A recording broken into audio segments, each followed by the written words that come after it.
बोलिए श्री वृंदावन बिहारी लाल की, राधा रानी की, राधे गोविंद सरकार की, श्रीमद् भागवत महापुराण की, गौ माता की, सद्गुरुदेव भगवान की जय। जय श्री राधे, जय जय श्री राधे, जय जय श्री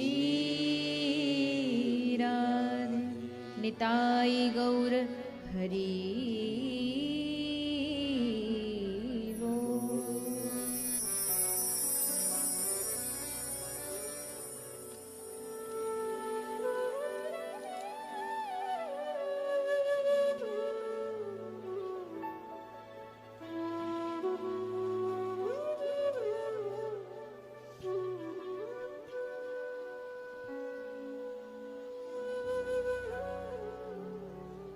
आइए, चित्सार सिंधु सर्वस्व भगवान श्री राधे गोविंद के चरण कमलों का ध्यान करते हुए सभी श्रीमद् भागवत गंगा में प्रवेश करें।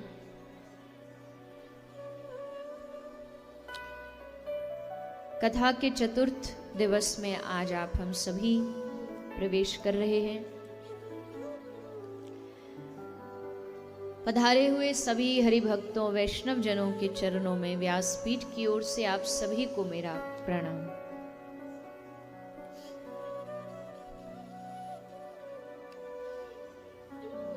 आज हम भगवान के उस दिव्य महामहोत्सव की ओर बढ़ रहे हैं। कल मैंने कहा था उत्साह से आना, आप कुछ ज्यादा ही उत्साह से आज पहुंचे हो।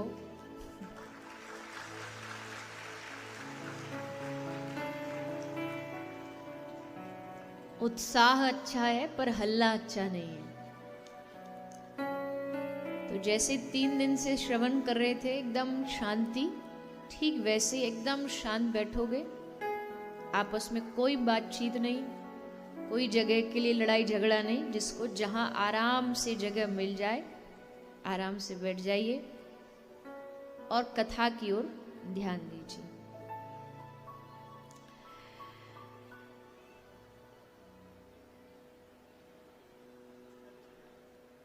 भगवान के अनेकानेक अवतार इस पृथ्वी पर हुए हैं। उन्हीं अवतारों की कथा आज हम कथा प्रसंगों के माध्यम से सुनने जा रहे हैं। किसी ने कहा भगवान से कि हे प्रभु, हम आप तक कैसे पहुंचे? तो भगवान ने कहा कि पहुंचने के लिए मैंने एक सीढ़ी लगा रखी है। जो मुझ तक आना चाहे उस सीढ़ी पर चढ़कर के मुझ तक पहुंच सकता है। तो भक्त ने कहा कि सीढ़ी पर चढ़ तो जाएं, पर भगवान तक चढ़ने के लिए जो सीढ़ी है उस पर बीच में ही कहीं पैर फिसल गया, गिर गए तो फिर तो वहां तक पहुंचना ही संभव नहीं है। तो फिर भगवान ने कहा गिरो या संभलो, उपाय तो यही है, सीढ़ी से चढ़ के ही आया जा सकता है। तो भक्त ने कहा अच्छा ये बताइए कि उस सीढ़ी का उपयोग केवल चढ़ने के लिए ही होता है या वो सीढ़ी उतरने के लिए भी उपयोग होती है? भगवान ने कहा सीढ़ी तो सीढ़ी है, चढ़ने के लिए उपयोगी होगी तो उतरने के लिए भी होगी। तो उस बुद्धिमान भक्त ने भगवान को कहा तो ठीक है प्रभु, माना कि हम डर की वजह से, भय के कारण से, गिरने के डर से चढ़ नहीं सकते, हमारी सामर्थ्य नहीं है आप तक पहुंचने की, पर उस सीढ़ी से आप तो नीचे उतर सकते हो, इसलिए आप ही नीचे आ जाओ। हम आप तक न पहुंच पाए, लेकिन आप तो यहाँ पहुंच सकते हो, आप तो हम तक पहुंच सकते हो। तो बात भगवान को एकदम दिल में लग गई। हाँ सही कहता है, चल आता हूं मैं तेरे पास, तुझे मेरे पास आने की आवश्यकता नहीं।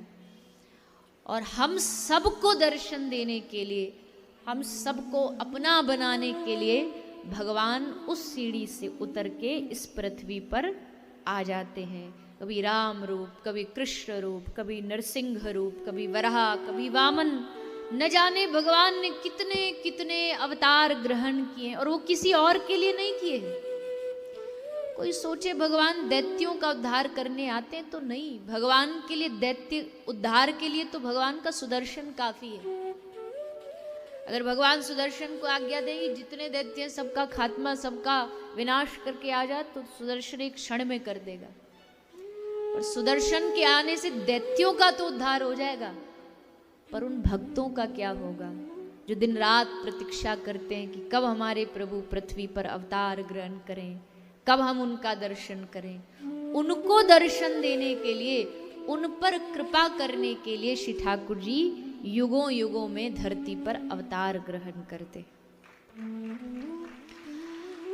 तो आज उन्हीं भगवान के अवतारों का दिव्य आनंद हम प्राप्त करने जा रहे हैं। बड़े सुंदर प्रसंग हैं। भगवान के कुछ भक्तों के चरित्र भी सुनाए जा रहे हैं, क्योंकि भक्त बिना भगवान कैसे। भगवान नाम ही इसलिए क्योंकि वो भक्तों के हैं। तो ऐसे भक्तों के चरित्र, आज चरित्र बहुत सारे हैं, प्रसंग बहुत सारे हैं, तो कुछ हम विस्तार से सुनेंगे, कुछ संक्षेप में सुनेंगे, और जैसी हरि इच्छा होगी वैसा आनंद लेते हुए आगे बढ़ेंगे। तो कल हमने कुछ कुछ प्रसंग श्रवण किए। ध्रुव जी का आगमन हुआ, भरत जी जो इस देश के राजा बने, हिरण के मोह में फंसे, नरकों का वर्णन। अब देखो, अगर नरकों का वर्णन भागवत के अनुसार हम पढ़े तो इसमें तो ऐसे ऐसे अपराध लिखे हैं कि जो कहीं ना कहीं हर आदमी, चाहे बड़े रूप से, कोई छोटे रूप से करता जरूर है। अब अभिमान करोगे तो नरक मिलेगा। अब अभिमान किसके भीतर नहीं है, चाहे बड़े रूप में हो चाहे सूक्ष्म रूप में हो। तो कुछ अपराध पाप तो ऐसे जिनसे हम चाह के भी नहीं बच सकते। कोशिश करो, प्रयास करो, पर कुछ अपराध ऐसे बचा ही नहीं जा सकता उनसे। तो फिर उन अपराधों से बचने का क्या उपाय है? उन अपराधों से बचने का एकमात्र उपाय है भगवान के नाम की शरणागति ग्रहण कर लो, भगवान के नाम को पकड़ लो, भगवान का नाम। अच्छा एक बात बताओ, आप बताओ, उत्तर आप ही बताओ, पाप ज्यादा बड़ा है या भगवान का नाम ज्यादा बड़ा है? पाप में ज्यादा शक्ति है या भगवान के नाम में ज्यादा शक्ति है? वाह,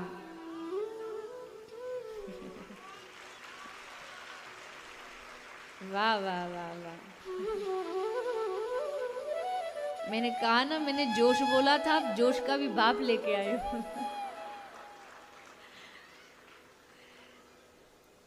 तो बाबा ने 3 बार कहा, और ये बिल्कुल सही बात। हरेर नाम हरेर नाम हरेर नामैव केवलम कलौ नास्तैव नास्तैव नास्तैव गतिरन्यथा। यहाँ भी कली संतरोपनिषद में 3 बार कहा गया, हरेर नाम हरेर नामैव केवलम। केवल और केवल हरिनाम। हरिनाम से ही मुक्ति है, हरिनाम से ही भक्ति है। जिसने नाम का आश्रय लिया, भगवान के नाम ने सब पापों को ऐसे क्षण में, एक चुटकी बजाते हुए जैसे कोई चीज नष्ट हो जाती है, वैसे भगवान का नाम सब पापों को नष्ट कर देता है। हाँ, भगवान का नाम का उपयोग पाप मिटाने के लिए नहीं करना चाहिए।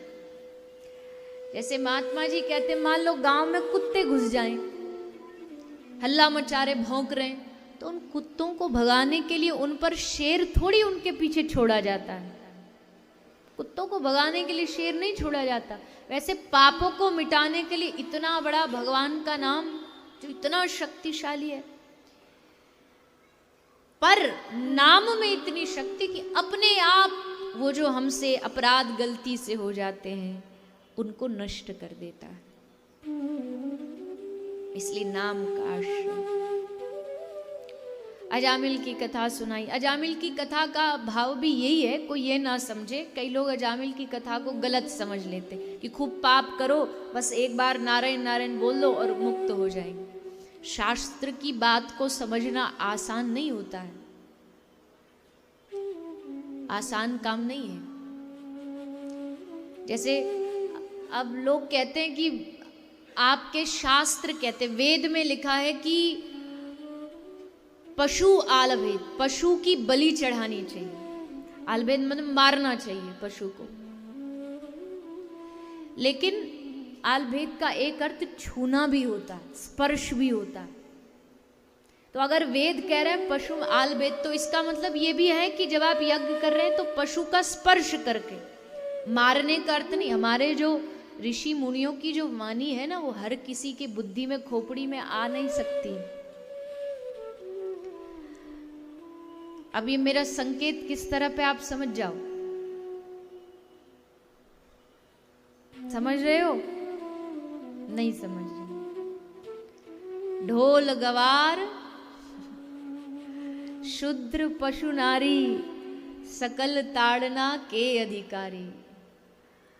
अजी हमारा अपमान कर दिया, नारी झंडा लेके खड़ी हो जाए, हमारा हमको कहा ताड़ना।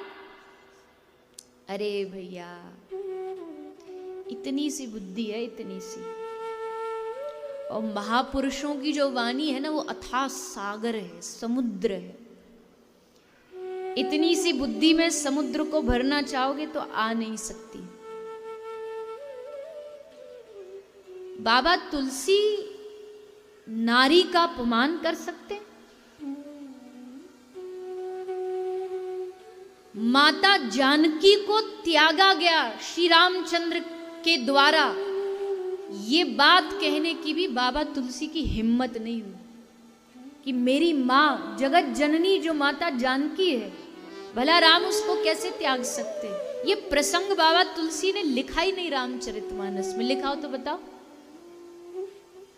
लव कुश संवाद ये सब वाल्मीकि रामायण में, अन्य रामायणों में वर्णन। बाबा तुलसी ने तो बस राज्याभिषेक किया, बस वहीं अपनी विराम की, नहीं इससे आगे मैं अपनी वाणी से ये लीला, ये कथा, ये बोल नहीं सकता। तुम उन बाबा की तुलसी पर कहते हो कि नारी जाति भेद। अगर बाबा तुलसीदास जी जाति भेद करते तो बाबा तुलसीदास जी उस केवट की जो महिमा गाई है ना तुलसी ने, किसी अन्य ग्रंथ में नहीं गाई गई। वाल्मीकि रामायण में केवट की महिमा नहीं गाई गई, बाबा तुलसी ने गाई।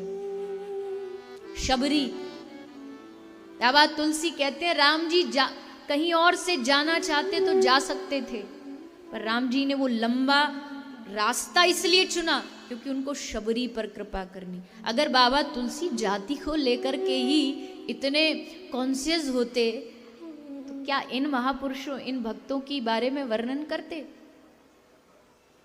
चलो ये तो रही दूसरी बात। अगर इसका भाव भी आप समझना चाहते हो तो एक महापुरुष की, ब्रज के एक बड़े अद्भुत संत थे, बड़ी श्रद्धा, बड़ी निष्ठा है मेरी उनके चरणों में, तो उनकी वाणी का ये भाव है। क्या अर्थ है? ढोल गवार शूद्र पशु नारी, सकल ताड़ना के अधिकारी। ताड़ना क्या होता है? देखो, एक शब्द के कई अर्थ होते हैं। जैसे एक शब्द है कनक। कनक का अर्थ सोना भी होता, कनक का अर्थ धतूरा भी होता है।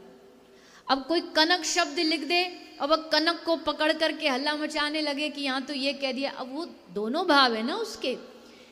ताड़ने का हर जगह अलग अलग भाव है। जैसे ढोल, ढोल में ताड़ना मतलब थाप, जो उसकी थाप होती है, जो उसको बजाना होता है, जो उसको बिना थाप के थोड़ी बज जाएगा ढोल। आप ढोल को हाथ जोड़ के कहें कि ढोल महाराज बज जाओ, तबला महाराज बज जाओ, तो ऐसे थोड़ी बजेंगे, उस पर थाप मारनी पड़ेगी।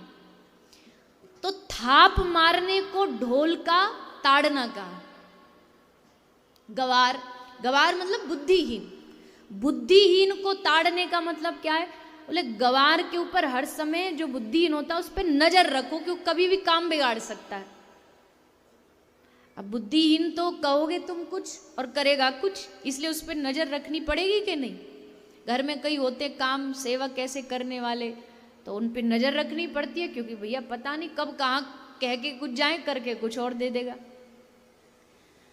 ढोल गवार शूद्र पशु नारी, और ये जो नारी के लिए भी अगर कोई नारी समझती हो, बाबा तुलसी ने अपमान नहीं, नारी पर भी नारी का ताड़ना क्या है? नारी का ताड़ना मारना नहीं है, कहीं कोई पुरुष लठिया लेके ठाड़ा हो जाए कि हाँ कहा है बाबा तुलसी ने मार सकते, नहीं।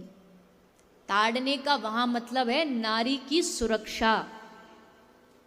नारी एक सुरक्षा में रखी जानी चाहिए, ये उसका ताड़ना है, मारना नहीं है। इन महापुरुषों की वाणी को पहले समझो। बल्ले ले तलवार उठ पड़ते हैं।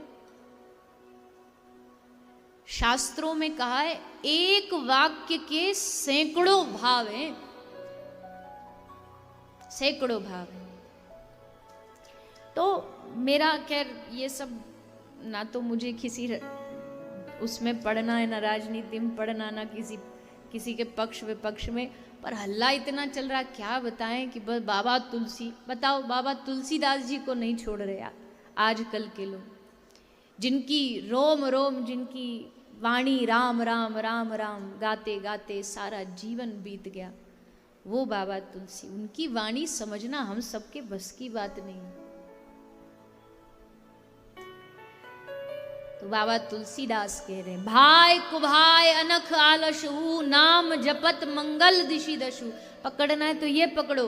बाबा तुलसी कह रहे हैं बस नाम रटो, बस राम नाम गाओ, भाव से गाओ, कुभाव से गाओ, गुस्से में गाओ, मन लग रहा है तो गाओ, मन नहीं लग रहा है तो भी राम राम कहो, तो भी कृष्ण कृष्ण कहो। ये तो करते नहीं है। दो माला करने बैठे फिर बोले मन नहीं लग रहा। अरे मन नहीं लग रहा तो बाबा तुलसी तो कह रहे फिर भी करो, मन लगेगा तब भजन करेंगे, ये मूर्खता है। अब आप कोई कहे कि हम पहले तैरना सीखेंगे उसके बाद तालाब में उतरेंगे, तो ऐसा कैसे हो सकता? तैरना सीखने के लिए तो तालाब में उतरना पड़ेगा ना, तभी तो तैरना सीखोगे। मन लगेगा तब राम नाम जपेंगे, ऐसा नहीं। पहले जपो, फिर धीरे धीरे राम नाम अपने आप सब जगह से मन हटा करके अपने में लगा लेगा। इसलिए बचने का प्रयास मत करो। मन नहीं लगता कोई बात नहीं, जपते रहो जपते रहो जपते रहो। भगवान के नाम में बड़ी शक्ति है। उसका उदाहरण है अजामिल।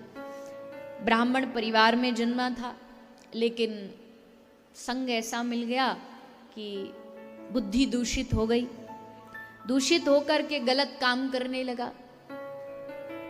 श्री अजामिल महाराज पाप में मन, पाप वृत्ति बढ़ती चली गई। लेकिन गांव में एक बार कुछ साधु आए। साधुओं ने पूछा, भैया इस गांव में सबसे बड़ा भगत कौन है? तो करी परिहास काऊ दुष्ट ने पठाए साधु। कुछ लोगों ने ऐसे हंसी बनाते हुए उन महात्मा जी को मजाक में भेज दिया कि अजामिल के घर जाओ, पर वो मजाक जीवन बदल गया अजामिल का। भोजन प्रसादी पवाया, जाते जाते कहा अपने बच्चे का नाम नारायण रखना। और नारायण नाम करते करते करते करते अजामिल को भगवत प्राप्ति हो गई। ऐसा भगवान का दिव्य नाम गलती से भी लोगे, भागवत कहती है गिरते हुए भी, ठोकर खाते हुए भी अगर तुम्हारे मुख से एक बार कृष्ण निकल गया तो वो कृष्ण नाम तुम्हारा कल्याण कर देगा, तुम्हारा उद्धार कर देगा। और अगर दिल से लोगे तो फिर तो महाराज बात ही क्या है। दिल से लिया गया नाम तो क्या जीवन में बदलाव ला सकता है, ये जो नाम के अनुभवी लोग हैं वही बता सकते हैं। नाम के अनुभवी बता सकते हैं। तो अजामिल पर भगवान ने अति कृपा की है। फिर आगे वृत्तासुर का प्रसंग आता है। वृत्तासुर पर कृपा की। 7वें स्कंध में भगवान के एक और भक्त का चरित्र सुना रहे हैं। एक राजा था जिसका नाम था हिरण्यकश्यपु। उस हिरण्यकश्यपु के घर उसके बड़े भाई हिरण्याक्ष को वराह भगवान ने मार दिया तो नारायण से अपनी दुश्मनी समझने लगा। तप किया भगवान नारायण को हराने के लिए, घोर तप करके ब्रह्मा जी से 6 वरदान मांगे। ब्रह्मा जी ने 6 वरदान दे दिए। अब तो अपने बल का इतना अभिमान उसके भीतर जागृत हो गया कि सबको डराने लगा, सबको धमकाने लगा। जो न नर से मरे, न पशु से मरे, न ऊपर न नीचे, न बाहर न भीतर, न दिन में न रात में, 12 महीना में भी कोई मार न सके तो कौन मारेगा उसे। पर हिरण्यकशिपु ये भूल गया कि अगर भगवान चाहे ना, भगवान चाहे तो प्रकृति के सब नियमों को बदल सकते। भगवान परम सत्ता है, भगवान जो चाहे वो करा सकते हैं। तुम लाख कोशिश करो लेकिन भगवान जो चाहे वो करा सकते हैं। कई लोग कहते ना, अरे भूखे बैठे रहोगे तो भगवान थोड़ी मुंह में आके खिला देंगे। अगर भरोसा होगा तो मुंह में आके भी खिला देंगे, पर तुम्हारा उतना भरोसा होना चाहिए। एक बड़ा प्यारा एक महात्मा जी का जीवन चरित्र आता है।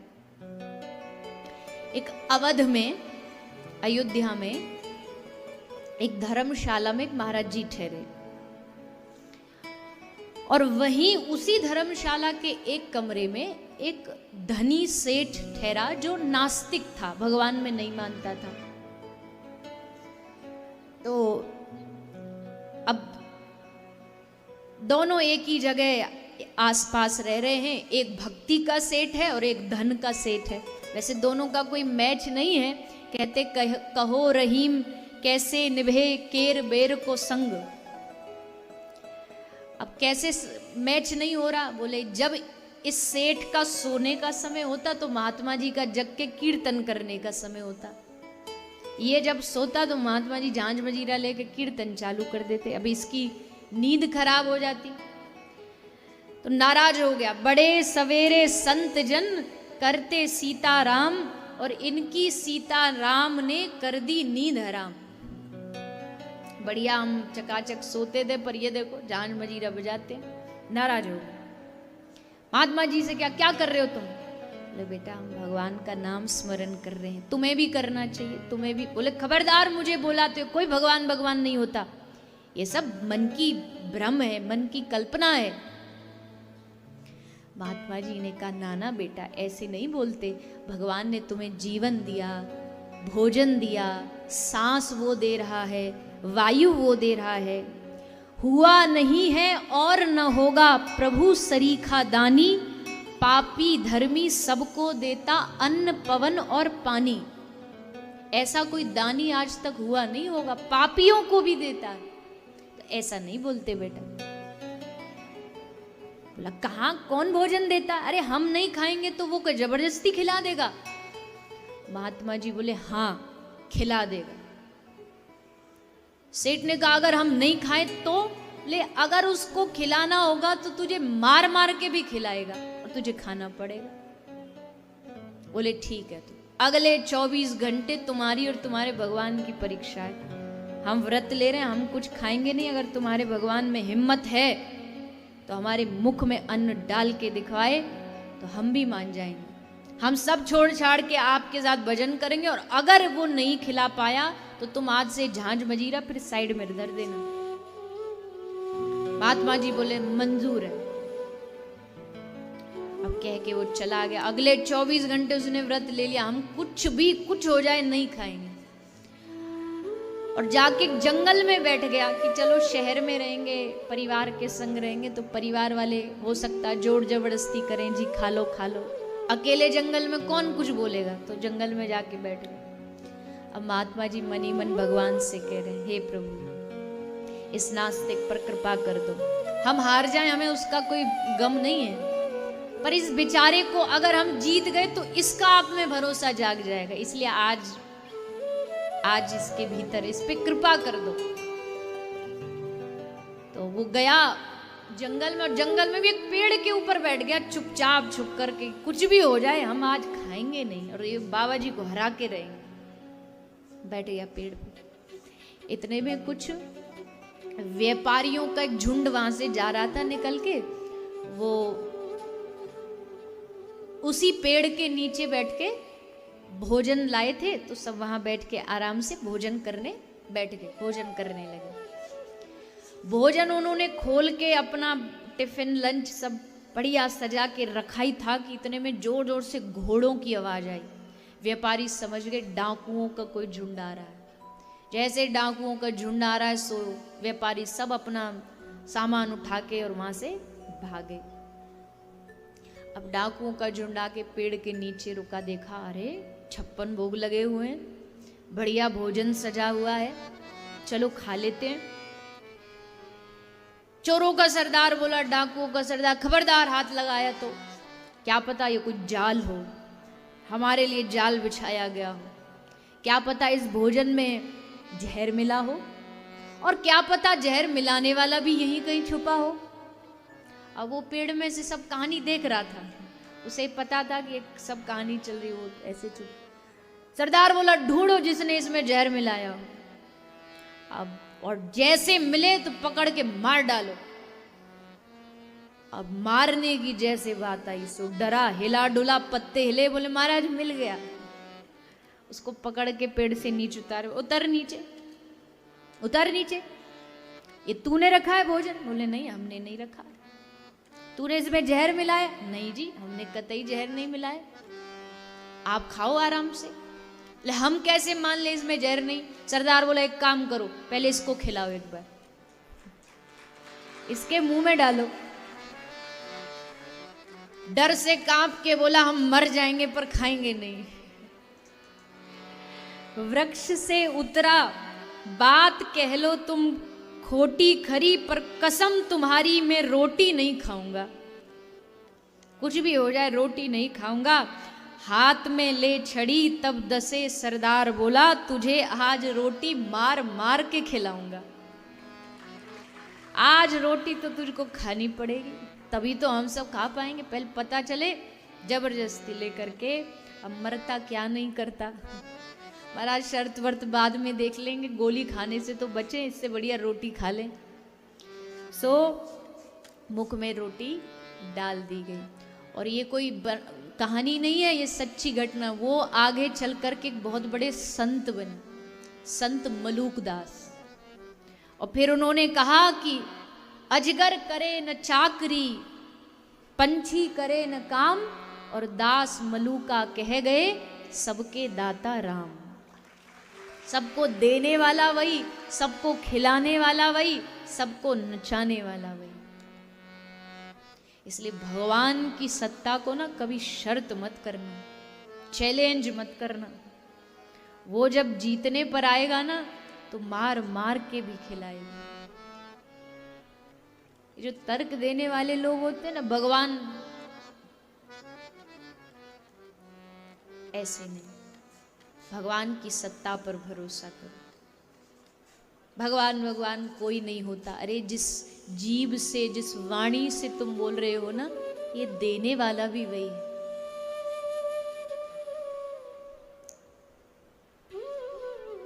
देखो, ये मैं बार बार कथाओं में कहती हूँ, अब कोई यहाँ कोई भी चीज ले लो, ये लाइट जल रही है, इसके पीछे एक ऑपरेटर बैठा होगा जो इसे चला रहा है।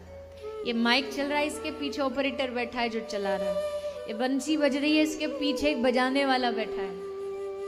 ये कैमरा चल रहा है, कैमरे को चलाने वाला बैठा है। ये टेंट है, इसको बनाने वाला है।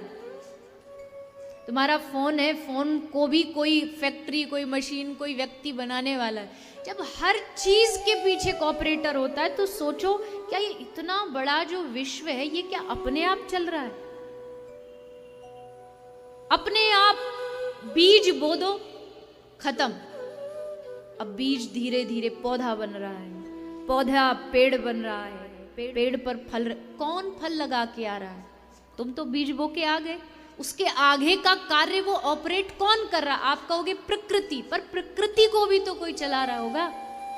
बस उसको खोज लो कि वो चलाने वाला कौन है। इस दुनिया को चलाने वाला कौन है, हमको चलाने वाला कौन है, उसको खोजना ही इस कथा का लक्ष्य है। कि आप पता कर लो कि हमारे जीवन को, हमारे सर्वस्व को चलाने वाले हमारे ठाकुर जी, हमारे भगवान। बस इतना भरोसा जगा लो। और अगर वो चला रहा है तो उस पर इतना भरोसा रखो कि वो हमारा हितैषी है, हमारा दुश्मन नहीं है, हमारा शत्रु नहीं है। अगर हमारे साथ कुछ कर भी रहा है जो हमें गलत लग रहा है, पर वो गलत नहीं है, वो हमारे भविष्य के लिए, हमारे अच्छे भविष्य का निर्माण कर रहा है। जैसा अभी का बुद्धि छोटी है, ये भगवान की लीला को समझ नहीं पाएगी।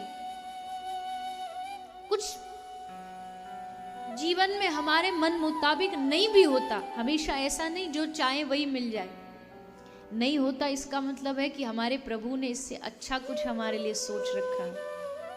ये आ गया ना जीवन में, दिल बुद्धि जीवन आनंद से भर जाएगा, खुशी से भर जाएगा। फिर यहाँ तहाँ जाकर के हाथ नहीं दिखवाना पड़ेगा कि जीवन में प्रसन्नता खुशी कब आएगी। अरे आ गई है, भगवान तुम्हारे साथ है, भगवान तुम्हारे सामने। अब प्रतीक्षा मत करो, बस उनका नाम गाओ और मौज में रहो। पर भगवान पे भरोसा नहीं जगा पाते। कह तो देते हैं कि भगवान पे भरोसा है, पर भरोसा किसको कहते जानते हो?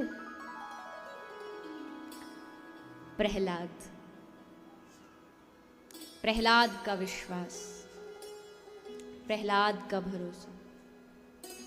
कुछ हो जाए लेकिन भगवान के चरणों के प्रति कभी विश्वास नहीं उठा।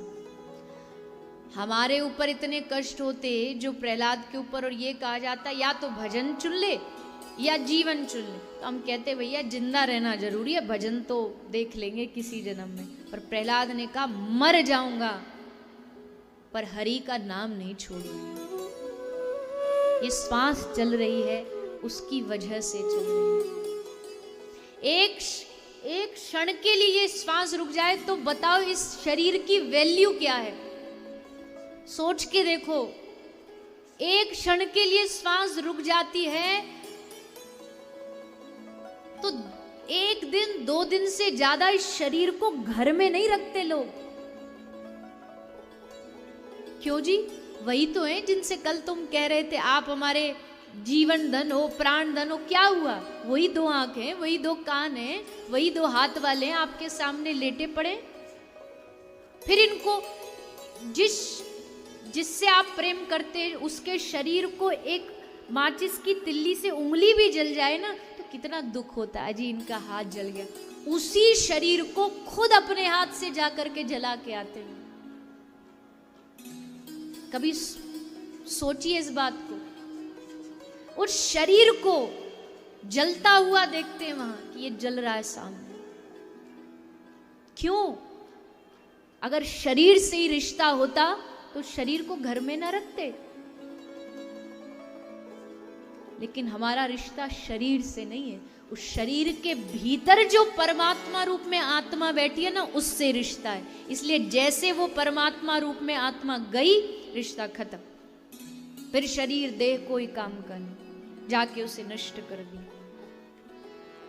इसका सीधा सा मतलब है तुम्हारा रिश्ता तुम्हारी पत्नी से नहीं है, पत्नी के भीतर जो परमात्मा बैठा है उससे है। बस उस रिश्ते को समझ लो। शरीर से रिश्ता होता तो जलाते नहीं, रिश्ता परमात्मा से है।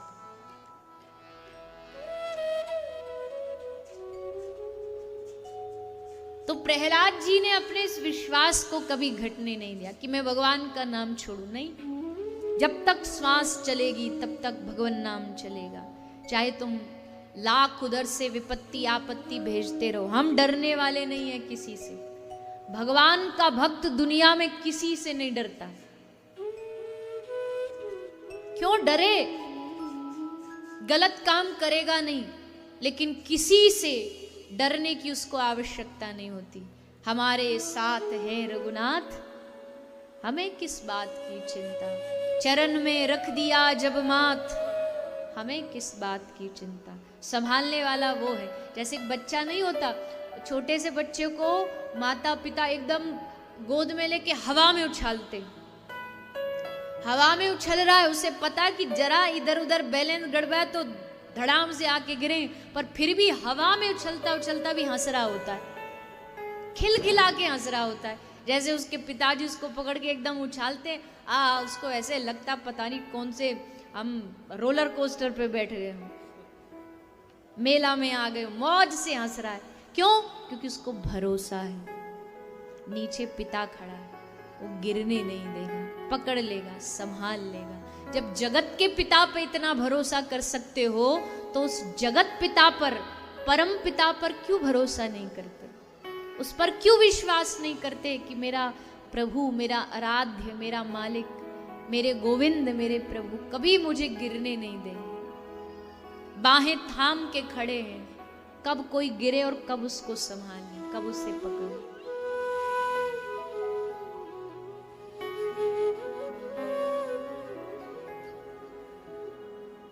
एक बार अकबर ने बीरबल से कहा, मैंने सुना तुम्हारे धर्म ग्रंथ में लिखा है जब गजेंद्र डूब रहा था पानी में तो तुम्हारे भगवान विष्णु, भगवान नारायण गरुड़ पर विराजमान होके आए, लेकिन जैसे उन्होंने देखा गजेंद्र के पास पैदल पैदल भागने लगे।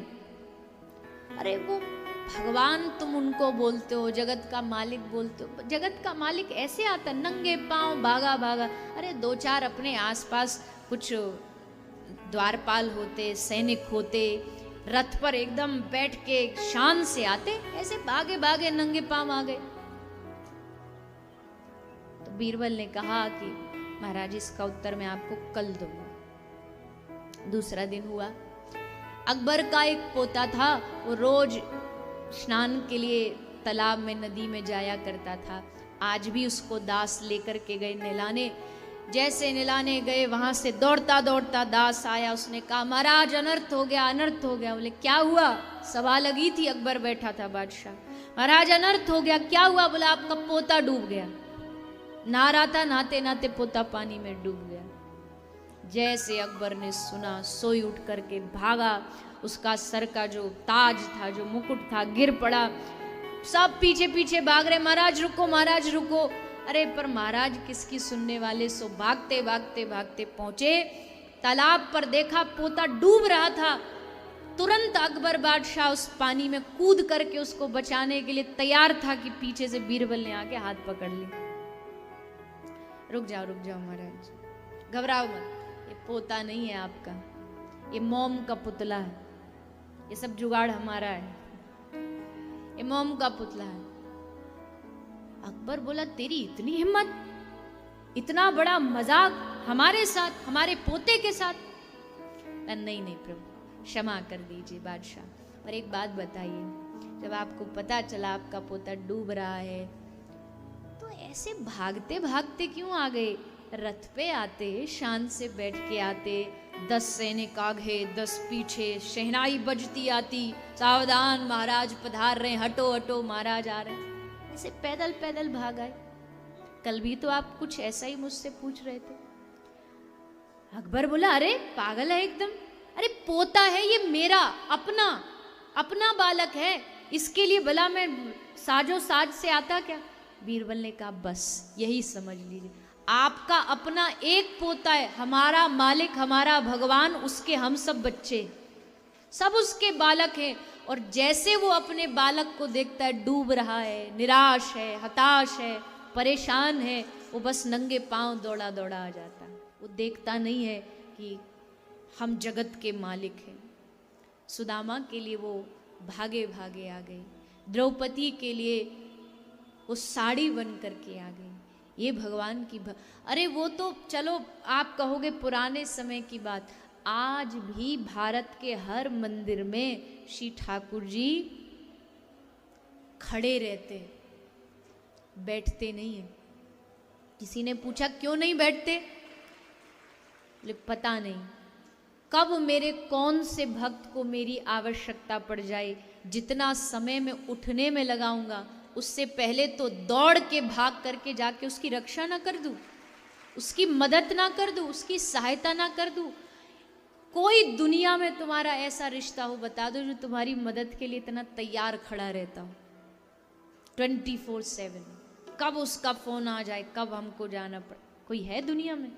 पर ठाकुर जी खड़े हैं। और फिर भी हम मूढ़मती उन्हीं को अपना नहीं समझते, बाकी सबको अपना समझते।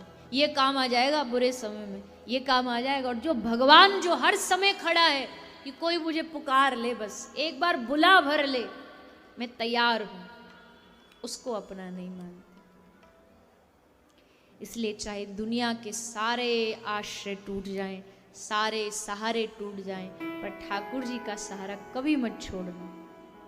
मैं कहती हूँ दुनिया वालों के लिए होगा डूबते को तिनके का सहारा, पर हम ब्रज वालों के लिए तो डूबते का तिनका सहारा नहीं है, डूबते का कृष्ण सहारा है, कृष्ण नाम सहारा है। अगर डूबते को कोई बचा सकता है तो श्याम सुंदर हमारे ठाकुर जी। इसलिए भक्त कहता है कि मैंने सब आश्रय सब सहारों को त्याग दिया, छोड़ दिया, क्योंकि मुझे पता है एकमात्र आपका आश्रय, आपका सहारा सब आपदाओं विपत्तियों से पार उतार सकता है।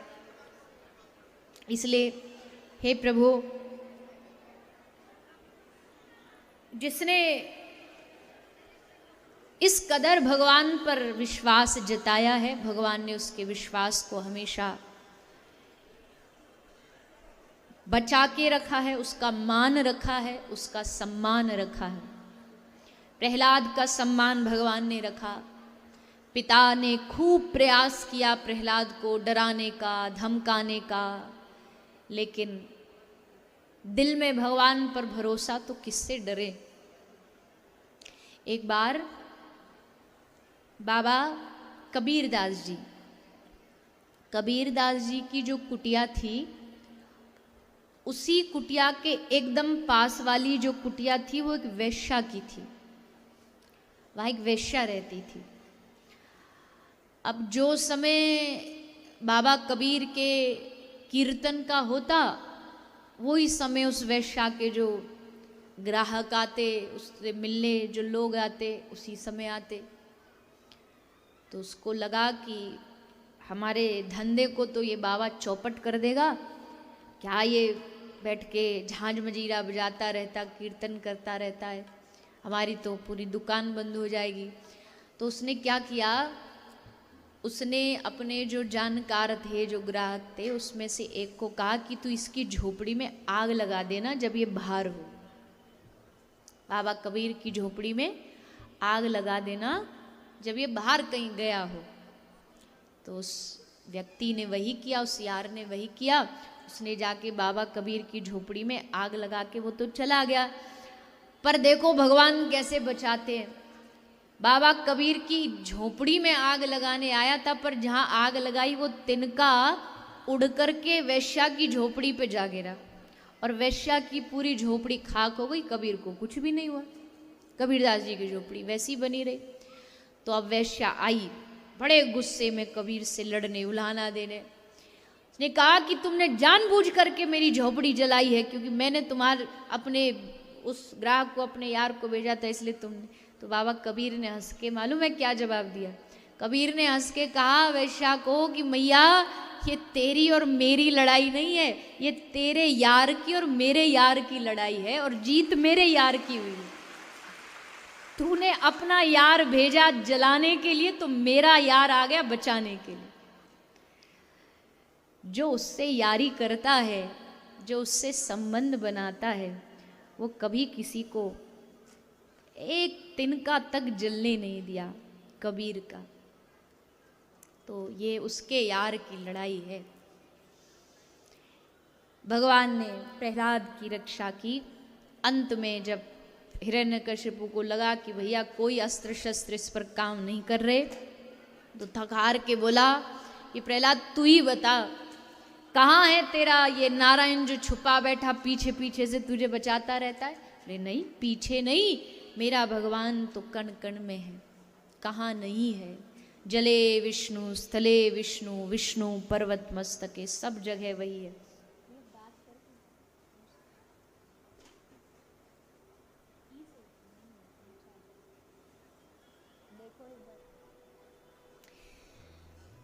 तो कहाँ है तेरा भगवान? बोले कण कण में विराजमान है। मुझ में राम, तुम में राम, सब में राम समाया।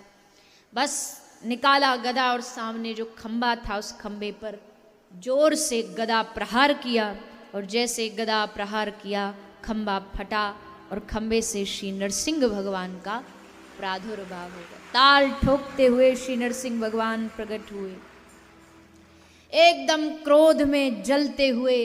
मेरे भक्त को इतना कष्ट दिया इस दैत्य ने, इस आताताई ने।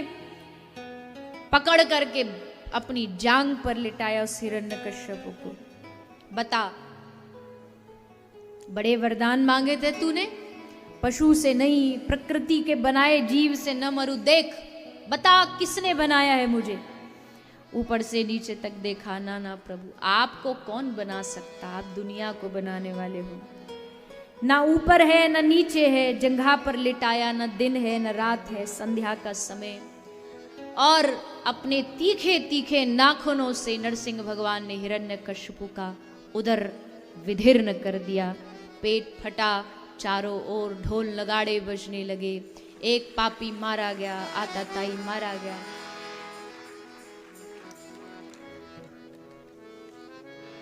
कोई अभिमानी जब मरता है ना, तो उसके मरने की बड़ी खुशियां मनाई जाती। किसी की मृत्यु इस बात की गवाह है कि उसका जीवन कैसा था। अगर उसकी मृत्यु में सब लोग बड़े दुखी हैं, परेशान हैं, सिर्फ इसलिए नहीं कि रिश्ता है, इसलिए कि एक अच्छा इंसान था, तो समझ लो उसने जीवन बहुत अच्छा दिया। वहीं कोई हिरण्यकश्यप जैसा अभिमानी हो,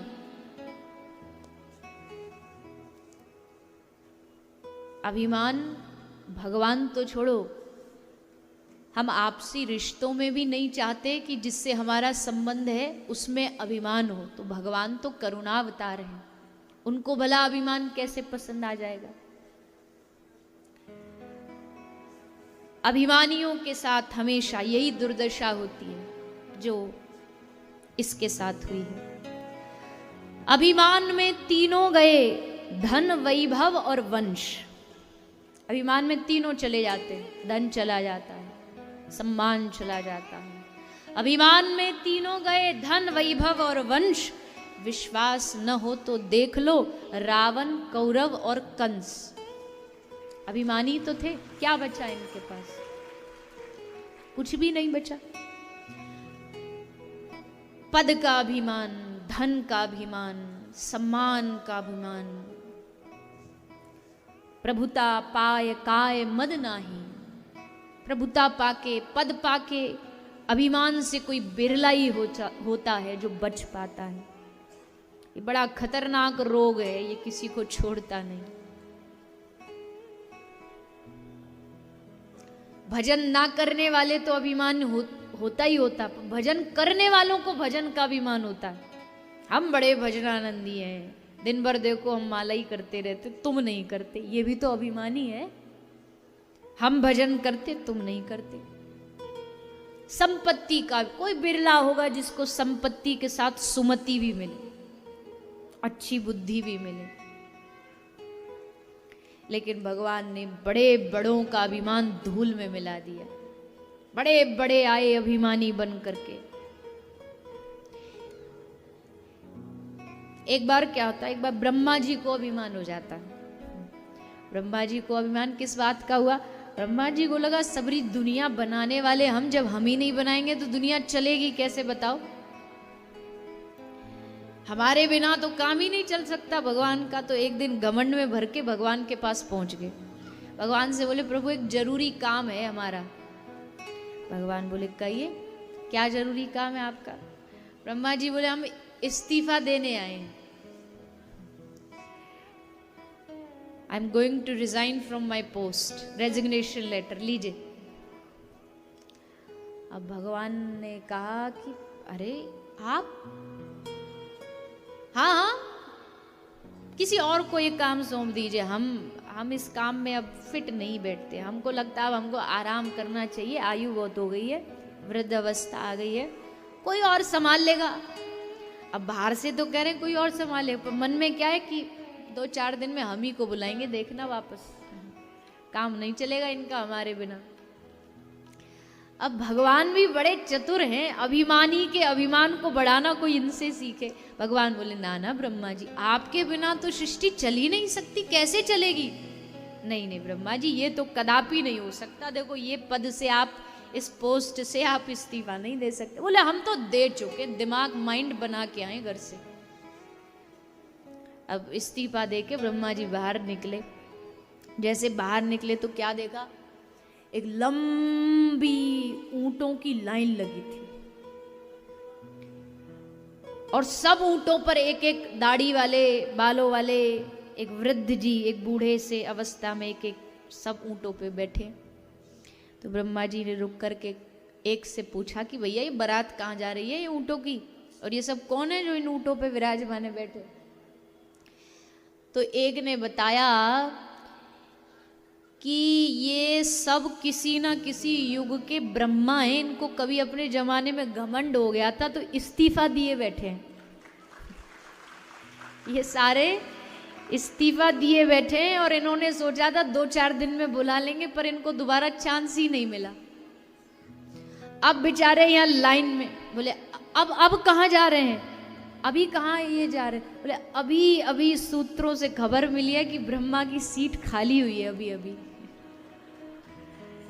तो ये सब अपना अपना बायोडाटा लेके पहुंच रहे हैं कि प्रभु हमको सीट भरनी है, हमें अपना मौका दे दो।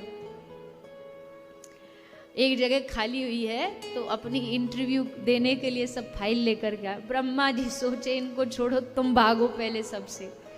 ब्रह्मा जी आए, भागे, वो प्रभु हमको कोई इस्तीफा नहीं देना, हमको जो आपने दिया सोई ठीक है, सोई बढ़िया है। भगवान बोले ना ना ना कोई बात नहीं ब्रह्मा जी, अब तो आपकी अवस्था हो गई, सही कह रहे थे आप, थोड़ा विश्राम। बोले प्रभु बस अब ज्यादा बोलोगे तो ये धड़कन बंद हो जाएगी, बस हो गया जितनी नाटक होनी थी। बड़ों बड़ों को अभिमान नहीं छोड़ता। एक प्रसंग आता है भगवान श्री कृष्ण और रुक्मणी जी का जो संवाद होता है, तो रुक्मणी जी को थोड़ा सा अभिमान हो गया अपनी सौंदर्यता का। लक्ष्मी का अवतार है तो सौंदर्यता तो कोई बात ही नहीं।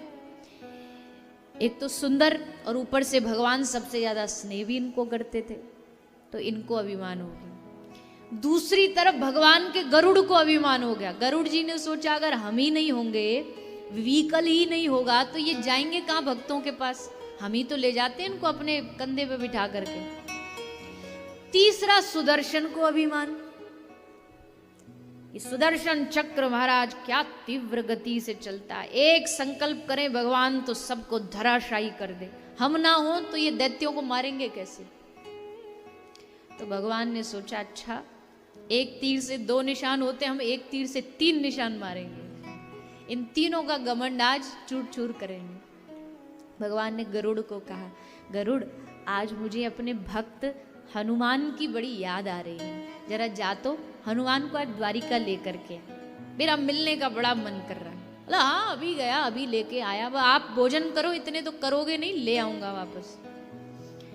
तो गरुड़ जी गए, हनुमान जी को जाकर के भगवान आपको याद कर रहे हैं। अब हनुमान जी तो श्रेष्ठ भक्तों में से एक है, समझ गए भगवान की कोई लीला है। हनुमान जी ने कहा आप पहुंचो, हम आ रहे हैं। गरुड़ जी बोले हम आ रहे हैं, आपको पता हमारी गति, जब तक आप पहुंचोगे हम 50 बार चक्कर लगा देंगे यहां से द्वारिका का। हनुमान जी बोले आप पहुंचो तो, हम आ रहे हैं, आप इतने पहुंचो, हम पहुंच जाएंगे धीरे धीरे। भेज दिया गरुड़ को। और श्री पवन पुत्र हैं, उनको भला क्या, तुरंत संकल्प किया और द्वारिका में हाजिर। भगवान के सामने खड़े थे, भगवान के सामने खड़े हैं। भगवान ने कहा हनुमान तुम आ गए, अरे अभी तो मैंने गरुड़ को भेजा। बोले प्रभु वो सब कहानी छोड़ो, पर तुम आए कैसे भीतर? इस द्वारिका के बाहर तो सुदर्शन चक्र पहरा देता है, बिना उसकी आज्ञा के कोई भीतर नहीं आता, उसने तुमको रोका नहीं। हनुमान जी बोले अच्छा वो जो बाहर भिनभिना रहा था? बोले हाँ वही जो बाहर चक्कर, वो कहाँ है? ले लो, बड़ा हरकत मचा रहा था, हमको परेशान कर रहा था, तो उसको दांत में दबा ला, लो अपना सुदर्शन चक्र पकड़ो प्रभु। आप सुदर्शन को दाढ़ में दबा करके लेकर के आए। प्रभु हंसने लगे। अच्छा प्रभु ये आप तो, पर ये साथ में कौन बैठी है आपके? रुक्मणी जी बैठी थी, उनको सौंदर्य का अभिमान था। भगवान बोले जानते नहीं, उस अवतार में ये हमारी जानकी। हनुमान जी बोले अरे अरे प्रभु ऐसा मजाक क्यों करते हो? कहाँ हमारी जानकी माता और कहाँ ये उनकी दासी के बराबर।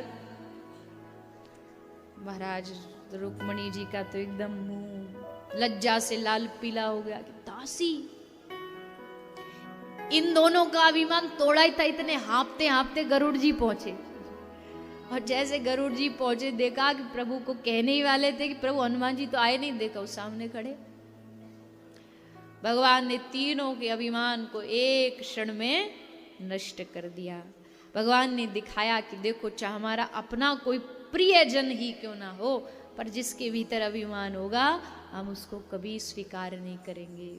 भगवान तक पहुंचना है तो अपने आप को एकदम तृणादपि सुनीचेन तरोरपि सहिष्णुना, अपने गुणों का अभिमान मत करो। गुण होते सबके भीतर होते, किसी को किसी चीज का गुण, किसी को किसका गुण, लेकिन भगवान के सामने तो हम सब मक्खी मच्छर के बराबर है।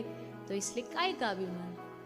दास हैं उनके, दासानुदासो, दास भी नहीं है, दासों के दास हैं, ऐसा भाव रखना चाहिए। तो भगवान ने इस घमंडी का, इस अभिमानी का उद्धार किया, हिरण्यकश्यपु का उद्धार किया, प्रहलाद पर कृपा की। फिर एक और चरित्र आता है भगवान के एक परम भक्त का, जिसका नाम है गजेंद्र। पशु योनि में भी इन्होंने कैसे भगवान को पा लिया। सरोवर में स्नान के लिए आए थे, वहां आकर के क्या देखते हैं, बड़ा सुंदर वातावरण है, परिवार के साथ आए, सोचा मौज मस्ती करेंगे, बढ़िया खाएंगे पिएंगे। पिकनिक मनाने जाते हैं ना, तो गजेंद्र आज पिकनिक मनाने निकले थे परिवार के साथ, खूब खूब मौज मस्ती की। पर हुआ क्या, एक ग्राह ने, एक मगर ने आकर के गजेंद्र का पांव पकड़ लिया। कभी कभी संसार की मौज मस्ती करते करते ना हम भूल जाते हैं। अभी कुछ समय पहले एक छोटा सा वीडियो मैंने बनाया था, आजकल के लोग, आजकल के युवा क्या समझते, अरे एक ही तो जीवन है, मौज मस्ती करो। पर ये भूल जाते एक ही तो जीवन है, एक ही है, 50 नहीं मिलेंगे, एक ही है। एक ट्रेंड जैसा चला रखा है, जो जीवन में कभी नहीं किया वो एक बार कोशिश करना चाहिए, ट्राई करना चाहिए। और उसके चक्कर में अच्छा कुछ ट्राई नहीं करते, सब बकवास ट्राई करते हैं। नशा, शराब, मांस, मदिरा, व्यभिचार, ऐसी जगह जहां जाना नहीं चाहिए, वैसी जगहों पर घूमना, वैसी दोस्ती रखना। कई लोग को लगता है बस यही जीवन है, घूमो फिरो खाओ मौज करो, बस यही लाइफ है, यही जीवन। नहीं, खाना पीना घूमना सोना ये तो एक पशु भी करता है। एक पशु और हमारे जीवन में कोई तो अंतर होना चाहिए, कोई तो भेद होना चाहिए कि बस पड़े हैं खा पी के और समझ रहे हैं कि जैसे वो, माफ करना मेरे शब्द किसी को गलत लगे तो, पर क्या करें, मैं चाहती हूँ गलत लगे, दिल को जाके ये चीज लगे कि नहीं। वो नाली का कीड़ा जो नाली में पड़ा पड़ा सोचता ना यही स्वर्ग है हमारा, पर वो स्वर्ग नहीं, वो नाली है, वो कीचड़ है, कीचड़ में पड़ा है। सूकर को तुम लाख मेवा मिष्ठान दे दो पर खाएगा मल ही, उसको उसी में सुख लगता है। हम वैसे ही समझे बैठे हैं। मैं ये नहीं कहती कि संसारिक जीवन एकदम छोड़ दो, ठीक है जो जी रहे हो जी रहे हो, पर उसके साथ विवेकपूर्ण जागृत होकर के ये मत भूलो कि 83,999 जीवन में चक्कर खा खा के तब ये एक मानव जीवन एक बार मिला है। अगर ये भी चांस मिस हो गया फिर 84 में चक्कर खाना। और मानव बन के भी इस विश्व में 8 अरब जनसंख्या है। सोचो 8 अरब में से कितने लोग ऐसे होंगे जो कृष्ण नाम को जानते होंगे। कितने देश हैं, कैसे कैसे लोग हैं, मनुष्य बने पर नहीं पता भजन क्या है, भक्ति क्या है। अफ्रीका जैसे देशों में कई बार जाना हुआ है, कई ऐसे जो एकदम गांव जहां खाने के लिए रोटी नहीं है, नहाने के लिए स्नान नहीं है, गौमूत्र से स्नान करते हैं, पता ही नहीं है क्या है जीवन, जानते ही नहीं। उन 8 अरब में से भगवान ने चुन करके हमको भारत में भेजा। भारत में भी कितने ऐसे लोग हैं भारत में जन्म लेने के बाद भी नहीं जानते कि भजन क्यों जरूरी है। उनमें से करोड़ों में से, लाखों में से, हजारों में से चुन करके यहां कुछ हजारों की संख्या बैठी है जो जानती है भजन क्यों जरूरी है, जो जानती है कृष्ण नाम लेना क्यों जरूरी है। और अगर इसके बाद भी हम चूक गए, मैं तो ऐसा मानती हूं जो लोग सत्संग नहीं सुन रहे, जो लोग भजन के बारे में जानते ही नहीं, शरीर ही उनका पता नहीं क्या, वो तो कुछ भी करें, उनको पाप लगे ना लगे वो जाने। पर जिनको पता है होने के बाद भी अगर नहीं करेगा तो सोचो कितने बड़े अपराध का भागी बनेगा। इसलिए मेरा निवेदन है, आप सबसे हाथ जोड़ करके निवेदन है कि मानव जीवन एक बार मिला है, एक बार, बार बार नहीं मिलेगा, बार बार ये मौका नहीं मिलता है। हजारों हजारों सालों तक तप करके तब भी भजन में रुचि नहीं होती। हम सब कितने भाग्यशाली, कितनी आसानी से हमें भागवत मिल गई और भागवत में हमें सुनाया जा रहा है भगवान नाम लो, कृष्ण कहो। इसके बाद भी न जागे, क्या मुंह दिखाएंगे भगवान को जब वो पूछेंगे कि क्या किया तूने दुनिया में जाके? बस मौज मस्ती, इसी के लिए दुनिया में आया था क्या? यही करने के लिए तुझे इतना कीमती जीवन दिया था? नहीं। भगवान की अति कृपा, अति कृपा। बाबा तुलसी कहते हैं कि लाखों मुंह बना लूं, लाखों जीव पैदा कर दूं, तो हे नाथ तुम्हारी कृपा का मैं वर्णन नहीं कर सकता। बड़े भाग्य मानुष तन पावा, हरि तुम बहुत अनुग्रह कीनो, साधन धाम विबुध दुर्लभ तनु, मोहे कृपा कर दीनो। ये कृपा नहीं तो क्या है? लाखों ठोकरों से बचा करके तुमने अपने आप से जोड़ा, अपने नाम से जोड़ा, लेकिन उसके बाद भी मैंने क्या किया? तुम्ही को भुला दिया। इस धरती पर जैसे हम लोग घूमते हैं ना, सड़कों पे जाके देखो, रोज करोड़ों लोग सड़कों पर गाड़ियों में से घूमते हैं, वैसे खेतों में लाखों करोड़ों चींटी जीव जंतु रोज जन्मते हैं, रोज मरते हैं। हमारी हालत भी उस चींटी जैसी अगर विश्व में देखे तो मर भी जाएंगे तो क्या फर्क पड़ जाएगा? कौन सा दुनिया रुक जाएगी? हमारे जाने से कौन सा विश्व रुक जाएगा? एक बात ध्यान रखना, हम चले गए ना, हमारे जाने के बाद परिवार जैसा चल रहा है वैसा चलेगा, रिश्ते जैसे चलने वैसे चलेंगे। बेटा कमा लेगा आपका, परिवार चला लेगा अपना, रिश्ते चल जाएंगे अपने, लेकिन एक काम है जो आपके बिना कोई दूसरा नहीं कर सकता, और वो है आपका अपना भजन। वो आप ही कर सकते हो जीते जी, और कोई नहीं कर सकता। और सब काम कोई कर देगा, पर भजन आपका आप खुद कर सकते हो। इसलिए भूलो मत,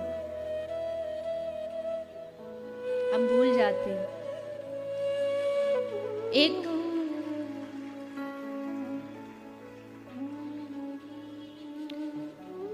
कोई 500-1100 रुपया का लिफाफा दे दे हमको तो हम कितने राजी हो जाते, कितने खुश हो जाते, आहा इसने बड़ी कृपा की हम पे। पर हम ये भूल जाते हैं कि जिस भगवान ने बिना स्वार्थ के, उसको कोई स्वार्थ नहीं था हमसे, कोई लोभ लालच नहीं है भगवान को हमसे। क्या दोगे उनको, क्या लोभ दिखाओगे उनको? उसने जो दिया ना वो लोभ से नहीं, कृपा से दी, कृपा करके दी। पर मौसम कौन कुटिल खलकामी, जिन तन दियो ताही बिसरायो, ऐसो नमक हरामी। जिसने तन दिया, जिसने जीवन दिया, उसी को विसार दिया। इसलिए कभी एकांत में बैठ के सोचना चाहिए हमें, उसको भूलो मत। लाख दुनिया में काम करो, दुनिया के संग रहो, पर ये मत भूलो तुम्हारा असली संबंधी बस वही है, वही साथ देगा, हर जन्म वही साथ देगा और कोई नहीं देगा। गजेंद्र जिन परिवार वालों के साथ मौज मस्ती कर रहा था ना, जिन पे उसे भरोसा था, ये जब तक मैं यहां खड़ा रहूंगा ये मेरे संग खड़े रहे, सब छोड़ के चलेंगे, तब छोड़ के चलेंगे। ये तो मरेगा, इसके साथ साथ हम भी मरेंगे, इससे अच्छा सब लौट के चले जाते। उस समय किसने साथ दिया बताइए ना, किसने साथ दिया?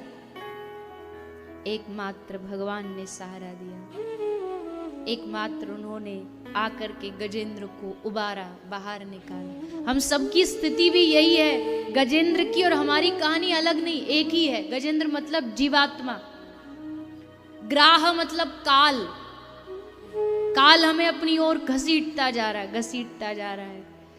25 साल के हो गए, 26 साल के हो गए, 25-26 साल के नहीं हुए, 25-26 साल निकल गए जीवन के, ऐसे ही कुछ नहीं पाया आज तक, आगे भी ऐसे ही निकल जाएंगे। काल अपनी ओर खींच रहा है, हम काल से बचने का प्रयास कर रहे हैं, मृत्यु से बचने का प्रयास कर रहे हैं। लेकिन उस समय अगर दोनों हाथ उठा करके भगवान को कह दो कि हे प्रभु, आपका छोड़ दिया, अब सौंप दिया इस जीवन का सब भार तुम्हारे हाथों में है, जीत तुम्हारे हाथों में है, हार तुम्हारे हाथों में, तो वो कुछ न करते हुए भी जीवन का सारा भार संभाल लेगा। नानक कहते हैं, संग सखा सब तज गए, को न निभियो साथ, संग सखा सब तज गए, को न निभियो साथ। कहो नानक इह विपात में, टेक एक रघुनाथ। कहो नानक यह विपत में, एक एक जब सब संग के सखा, साथी, परिवार सब छोड़ के चले गए, उस विपत्ति में किसने सहारा दिया? टेक एक रघुनाथ, एकमात्र भगवान ने आश्रय दिया, एकमात्र उन्होंने सहारा दिया। और उस विपत में कौन काम आया? टेक एक रघुनाथ। जैसे कोई अंधा हो, विकलांग हो, तो उसको एक लठिया की टेक चाहिए ना, तो वैसे ही हम संसार सागर में, विपत्ति में अंधे लोग, पर उसमें अगर कोई टेक है हमारी, कोई सहारा है, तो रघुनाथ है।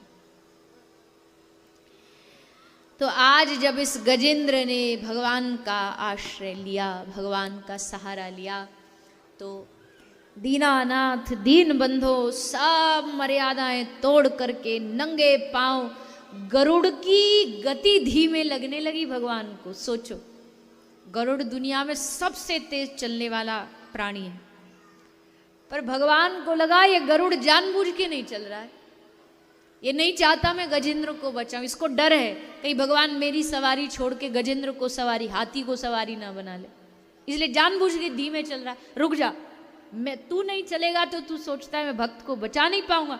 अकेले नंगे पांव दौड़े भगवान और जा करके गजेंद्र ग्राह दोनों को बाहर निकाला, सुदर्शन चक्र से ग्राह का सर धड़ से अलग कर दिया, उद्धार किया, गजेंद्र पर कृपा की। इस प्रकार श्री प्रभु ने गजेंद्र और ग्राह का उद्धार करते हुए उन पर कृपा की है। इसके बाद समुद्र मंथन का प्रसंग सुनाया गया है। समुद्र मंथन हुआ है, भगवान के जो देवता हैं और दानव हैं उन्होंने मिलकर मंथन किया, जिस मंथन में कई सारे रत्न निकले, अमृत निकला। देवता जैसे तैसे भगवान मोहिनी रूप धारण करके देवताओं को अमृत पिलाते हैं और उन पर कृपा करते हैं। लेकिन दैत्यों को जब पता लगा कि उनको अमृत नहीं मिला तो उन्होंने युद्ध किया, युद्ध हुआ, युद्ध में देवता हार गए। तब देवताओं की माता अदिति ने भगवान से निवेदन किया, हे प्रभु आप हमारे घर अवतार लें। भगवान ने उनके घर अवतार लिया श्री वामन भगवान के रूप में। बोलिए श्री वामन भगवान की। श्री वामन भगवान प्रगटे हैं, बड़ा सुंदर भगवान का स्वरूप है। बलि के द्वार पर आए 3 पग भूमि मांगने के लिए, 3 पग भूमि दान में मांगी। बलि पहले तो बड़ा हंसा, 3 पग से क्या होता है, लेकिन जब बार बार बलि के आग्रह पर भगवान अड़े रहे कि मैं 3 से ज्यादा नहीं मांगूंगा, तो अंत में बलि ने हार करके, थक करके संकल्प कर दिया कि ठीक है 3 पग भूमि हम आपको प्रदान करेंगे। और संकल्प होते ही भगवान वामन से विराट ऐसे बने कि जितना कुछ था बलि के पास 2 में ही नाप लिया, तीसरा बच गया, कहाँ रखे। तो बलि ने निवेदन किया कि प्रभु 3रा पग आप हमारे मस्तक पर रखिए और इस संकल्प को पूरा करिए।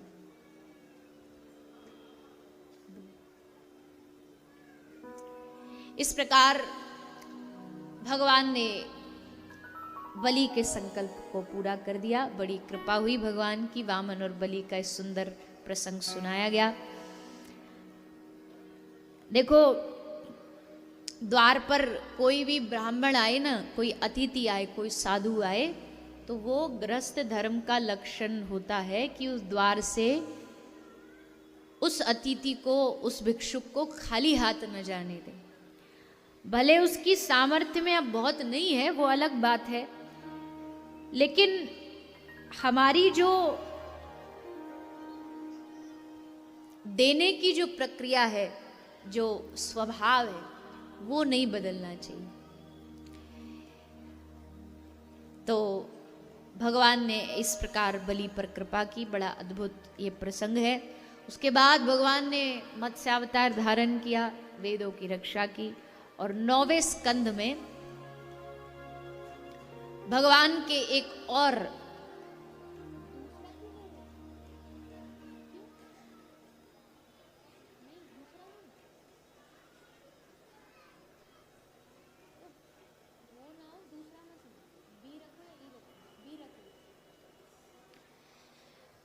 तो श्री सुखदेव जी ने 9वें स्कंद में भगवान राम और भगवान श्री कृष्ण के चरित्र को श्रवण कराया है। भगवान श्री राम जी का प्रागट्य जीवन में हुआ, सूर्यवंश में हुआ। मर्यादा पुरुषोत्तम भगवान राम के रूप में भगवान प्रगटे हैं, और फिर लीला पुरुषोत्तम भगवान श्री कृष्ण पीछे पीछे पधारे हैं। इसका भाव भी महापुरुष कहते हैं कि जीवन में पहले मर्यादा होगी, तभी हम लीला को समझ पाएंगे। इसलिए इस सूर्यवंश का वर्णन करते हुए श्री सुखदेव जी ने बताया इस सूर्यवंश में बड़े बड़े प्रतापी राजा हुए, जिन सब पर भगवान राम जी की कृपा हुई कि उन्होंने इस वंश को चुना अपने आगमन के लिए। राम जी इस धरती को मर्यादा सिखाने के लिए आए, जीवन कैसे जीना चाहिए, जीवन में क्या होना चाहिए और क्या नहीं होना चाहिए, ये सारी लीला श्री राम जी श्रवण कराते हैं, बताते हैं अपने जीवन का उदाहरण दे करके। महाराज दशरथ 3 पत्नी कौशल्या के कई सुमित्रा, तीनों रानियां, घर में संतान नहीं है, इसके कारण बड़े उदास हताश रहते हैं। लेकिन गुरुदेव से जाकर के निवेदन किया तो गुरुदेव ने कृपा करके समाधान दिया कि पुत्र कामेष्टि यज्ञ करो, तुम्हारे घर जल्द भगवान का अवतार अवश्य होगा। इस प्रकार पुत्र कामेष्टि यज्ञ की तैयारी हुई और पुत्र कामेष्टि यज्ञ के द्वारा अग्नि भगवान ने खीर प्रसाद दिया, जिसके प्रताप से तीनों माताएं गर्भवती हुई। धीरे धीरे समय व्यतीत होता गया और उस धरती को पवित्र करने के लिए, इस जगत को मर्यादा सिखाने के लिए, हम सब पर कृपा करने के लिए मर्यादा पुरुषोत्तम भगवान श्री रामचंद्र का प्राकट्य होता है। बोलिए श्री रामचंद्र भगवान की। चारों भाई प्रगटे हैं। अवध में खूब प्रसन्नता, खुशियां मनाई गई हैं, सब ने उसका आनंद लिया। सब अयोध्या की नारियां आती हैं, उस राम जी के प्रागट्य का उत्सव मनाती हैं। हमारे पास समय की बहुत कमी है क्योंकि नंद महोत्सव भी है, इसलिए ज़्यादा विस्तार से न श्रवण करते हुए, राम कथा को प्रणाम करते हुए हम सब ठाकुर जी के प्रागट्य उत्सव की ओर बढ़ेंगे। भगवान प्रकट होंगे और हमारे मध्य आएंगे। श्रोताओं की संख्या बहुत है, इसलिए सबसे निवेदन है थोड़ा सा अनुशासन, शांति, मर्यादा बना के रखें। अपने स्थान पर बैठे रहें, कोई भी खड़ा नहीं होगा। पंडाल से बाहर भी जो बैठे हैं आप सबको बधाइयाँ प्राप्त होंगी, लेकिन थोड़ा अनुशासन सभी बना के रखें, धक्का मुक्की नहीं। कीमती सामान का ध्यान रखें, किसी का कुछ हो खा ना जाए, चोरी ना हो जाए, तो उसका भी ध्यान रखें। थोड़ी सी सूचना, स्वागत बेला और उसके बाद पुनः हम नंद महोत्सव में प्रवेश करें। श्री राधे। आइए सभी समय का सदुपयोग करते हुए, समय का ध्यान रखते हुए भगवान के जन्म महोत्सव में प्रवेश करेंगे। ये भारत भूमि धन्य तो थी ही, लेकिन इस भूमि के भाग्य उस दिन जगे जब भगवान ने ये वचन दिया देवताओं को कि मैं बहुत जल्द ब्रज में, गोकुल में अवतार ग्रहण करूंगा। तुम सब देवी देवता भी वहां जाकर के अवतार पहले से लो, ताकि वो स्थान एकदम भक्ति में बन जाए, कृष्ण में बन जाए। सब देवी देवता तैयार हो गए। भगवान श्री कृष्ण की आज्ञा शिरोधार्य करते हुए वसुदेव देवकी का विवाह होता है। देवताओं ने आकाशवाणी करके कंस को बताया कि देवकी का 8वां पुत्र तुम्हारा काल होगा। घबराया कंस, मारने का प्रयास किया देवकी को, पर उसको वसुदेव जी ने थोड़ा समझा बुझा करके देवकी मैया को बचा लिया। लेकिन 1 2 3 4 5 6 बालकों को, देवकी मैया के 6 पुत्रों को कंस ने मार दिया। 7वां पुत्र भगवान ने योग माया के द्वारा माता रोहिणी के गर्भ में डलवा दिया। और फिर बारी आई भगवान श्री बालकृष्ण लाल की, यानी भगवान के आगमन की। भगवान के आगमन में सारे देवता कारागार में प्रकट होकर के स्तुति वाचन करते हैं, भगवान को प्रणाम करते हैं, अपने भाव भगवान के चरणों में समर्पित करते हैं। धीरे धीरे धीरे भगवान के आगमन का समय, घड़ी, तिथि, मुहूर्त, नक्षत्र नजदीक आने लगे। श्रावण महीना आया। श्रावण में चारों ओर हरियाली छाई हुई है। भादों का महीना आया। भादों के उस पवित्र महीने में जहाँ चहुं ओर मंद मंद वर्षा हो रही है। जहां भगवान के आगमन के लिए सारी प्रकृति, आकाश, वायु, तेज, जल, पृथ्वी आनंद में उमड़ घुमड़ करके मेघ गरज रहे हैं, वर्षा हो रही है, रिमझिम रिमझिम, सुगंधित वायु चल रही है। ब्राह्मण, क्षत्रिय, वैश्य, शूद्र, सब वर्ण के लोग, सबका हृदय, चित्त, मन प्रसन्न हो गया। आकाश निर्मल हो गया, दिशाएं निर्मल हो गई। ब्राह्मणों की यज्ञशाला में अपने आप अग्नि प्रज्वलित हो गई।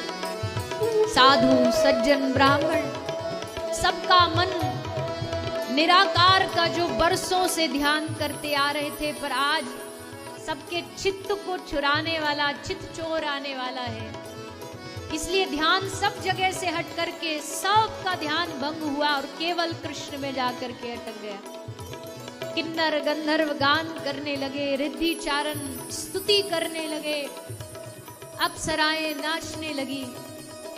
आधी रात को यमुना में कमल खिलने लगे। प्रकृति में जो नहीं होता आज वो हो रहा है। आधी रात को पक्षी कलरव करने लगे, चहकने लगे, भंवरे गुनगुनाने लगे, मयूर नृत्य करने लगे। मोर पंखधारी श्री कृष्ण आने वाले हैं। गाय रंभाने लगी, उनका गोपाल आने वाला है। बानर एक डाल से दूसरी डाल पर फुदक फुदक के नाच रहे, कूद रहे। हमारा बंधो आने वाला है, वानर बंधो आने वाला है। और आधी रात को सारे जगत पर कृपा करने के लिए, वृंदावन में रास रचाने के लिए, गोपियों के चित्त को चुराने के लिए, हम सब पर अपनी कृपा करने के लिए भादों की अष्टमी को ठीक 12 बजे अर्धरात्रि को भगवान श्री बाल कृष्ण लाल का प्रागट्य होता है।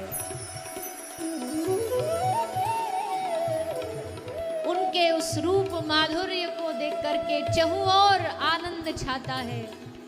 वसुदेव देवकी उनके मुखार बिंद को देखते रह जाते। नील मणि के समान चमकता हुआ बालक आया है। इस सुंदर रूप को देख करके चारों ओर आनंद ही आनंद। आज उस आनंद की अनुभूति हम सब भी करते हुए बड़े भाव और रस के साथ सभी गाएंगे। अभी कोई बधाई नहीं लुटाएगा, कोई खड़ा नहीं होगा, कोई नाचेगा नहीं, सब बैठे रहो। अभी वह बैठ के दर्शन करो, जब नाचना होगा तब सबको बता दिया जाएगा, तब आप खड़े होकर नृत्य करेंगे। अभी सब ठाकुर जी का स्वागत करेंगे, भाव से बोलेंगे, तालियों की सेवा करेंगे। स्वागतम कृष्णा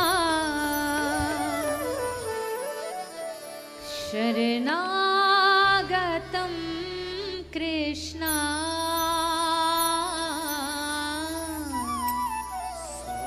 स्वागतम कृष्णा शरणागतम कृष्णा स्वागतम कृष्णा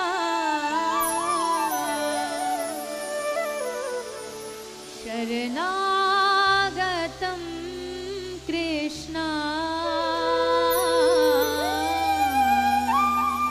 स्वागतम कृष्णा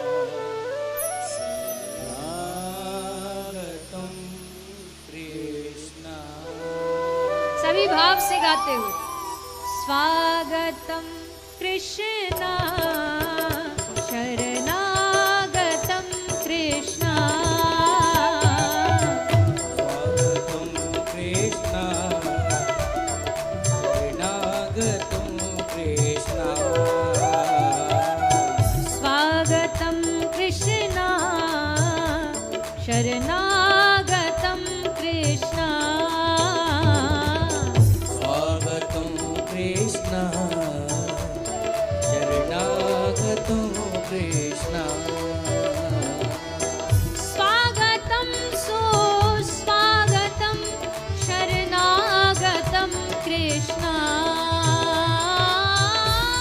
स्वागतं सुस्वागतं शरणागतं कृष्ण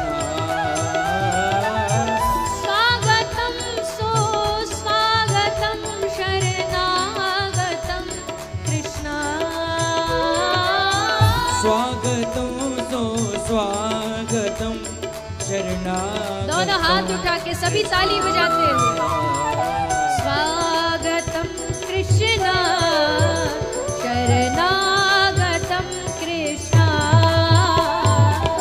स्वागतं कृष्ण शरणागतं कृष्ण स्वागतं कृष्ण शरणागतं कृष्ण स्वागतं कृष्ण शरणागतं कृष्ण स्वागतं कृष्ण शरणागतं कृष्ण स्वागतं कृष्ण शरणागतं कृष्ण शरणागतं कृष्ण शरणागतं कृष्ण शरणागतं कृष्ण शरणागतं कृष्ण शरणागतं कृष्ण शरणागतं कृष्ण बोलिए बाल कृष्ण लाल की भैया सब सावधान रहना, बड़े बम गोला फूट रहे हैं। किसी को कोई नुकसान ना हो, बस ये ध्यान रखना। अब सब अपने अपने स्थान पर खड़े होकर के नंद महोत्सव में अब ठाकुर जी गोकुल पहुंचे। गोकुल में सारे ब्रज के लोग बधाइयाँ देने के लिए पहुंचे हैं यशोदा मैया को, नंद बाबा को, और सब उसका आनंद हम सब भी प्राप्त करेंगे। भाव से गाएंगे। हो ब्रज में है रही जय जयकार, नंद घर लाला जायो है। ब्रज में है रही जय जयकार, नंद घर लाला जायो है। लाला जायो है, नंद घर लाला जायो है। लाला जायो है, नंद घर लाला जायो है। हो ब्रज में, हाँ ब्रज में, हो हो ब्रज में है रही जय जयकार, नंद घर लाला जायो है।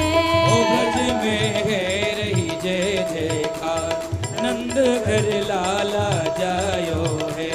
हो ब्रज में है रही जय जयकार, नंद घर लाला जायो है। ओ ब्रज में है रही जय जयकार, नंद घर लाला जायो है। हाँ लाला जायो है, यशोदा ने लाला जायो है। लाला जायो है, यशोदा ने लाला जायो है। हो लाला जायो है, नंद घर लाला जायो है। हाँ लाला जायो है, नंद घर लाला जायो दोनों हाथ है। उठाए।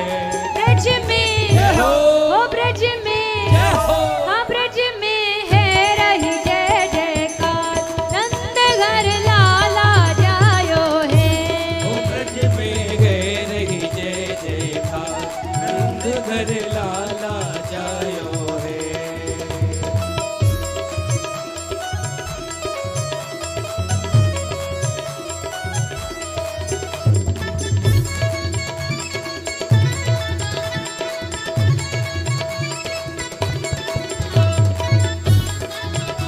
दोनों हाथ उठा के लाला की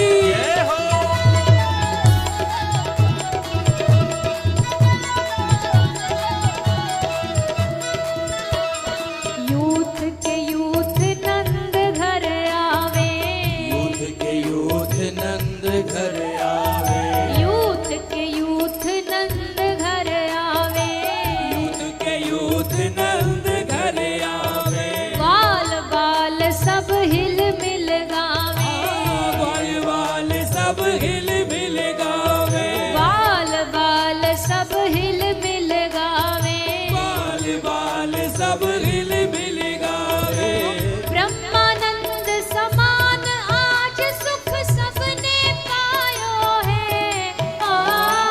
ब्रह्मानंद समान आज सुख सबने पायो है।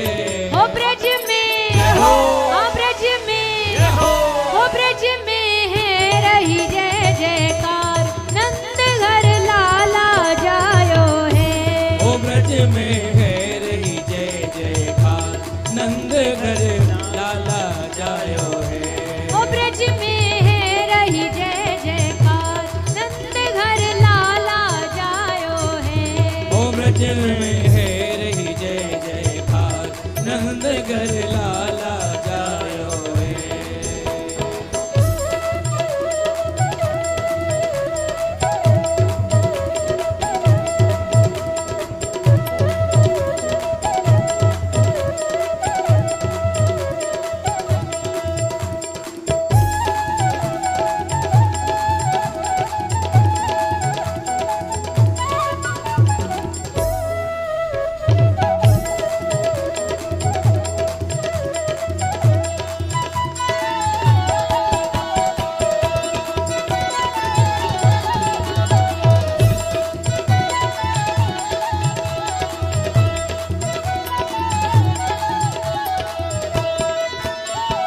ब्रज 84 कोस में भैया, ब्रज 84 कोस में भैया, ब्रज 84 कोस में भैया, ब्रज 84 कोस में भैया, सब कहे है धन्य यशोदा मैया, सब कहे हैं धन्य यशोदा मैया, सब कहे है धन्य यशोदा मैया, सब कहे हैं धन्य यशोदा मैया। 80 बरस की आयु में सुत ऐसो जायो है। 80 वर्ष की आयु में सुत ऐसो जायो है। ओ ब्रज में, हो। ओ ब्रज में, हो। ओ ब्रज में है रही जय जयकार, नंद घर लाला जायो है। ओ ब्रज में है रही जय जयकार, नंद घर लाला जायो है। ओ ब्रज में है रही जय जयकार, नंद घर लाला जायो है। ओ ब्रज में है रही जय जयकार, नंद घर लाला जायो है।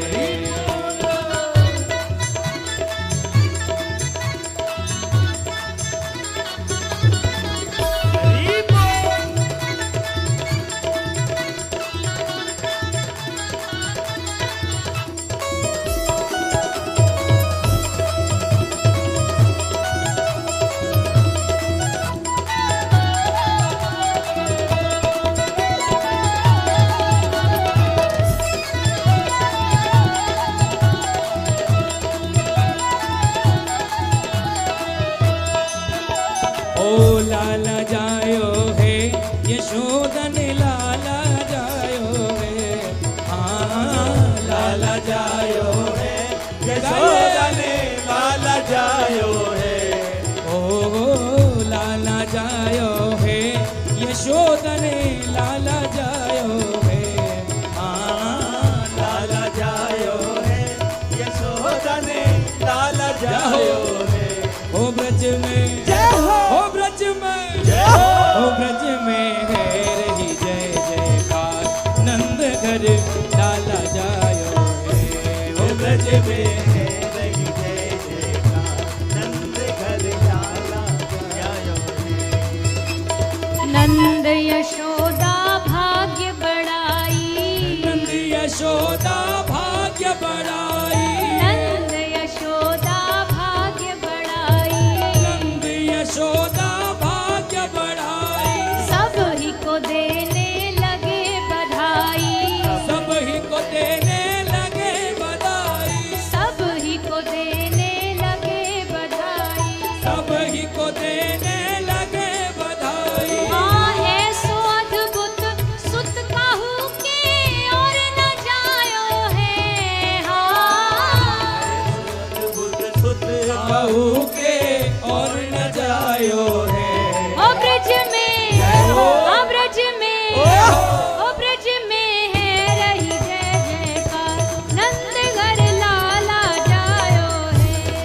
ब्रज में है रही जय जयकार, नंद घर लाला जायो है। ओ ब्रज में है रही जय जयकार, यशोदन लाला जायो है। ब्रज में है रही जय जयकार, यशोदन लाला जायो है। हाँ ब्रज में है रही जय जयकार, नंद घर लाला जायो है। ब्रज में है रही जय जयकार, नंद घर लाला जायो है। यशोदन लाला जायो है। यशोदन लाला जायो है। नंद घर लाला जायो है। नंद घर लाला जायो है। नंद घर लाला जायो है। नंद घर लाला जायो है। यशोदन लाला जायो है। यशोदन लाला जायो है। यशोदन लाला जायो है। यशोदन लाला जायो है। बोलिए नंद के लाला की। अब आप सबने खूब मेहनत की।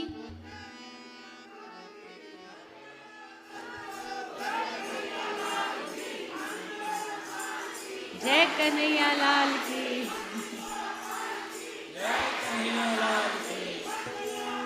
वाह, आप सबको लाला के जन्म की बहुत बहुत बधाई हो।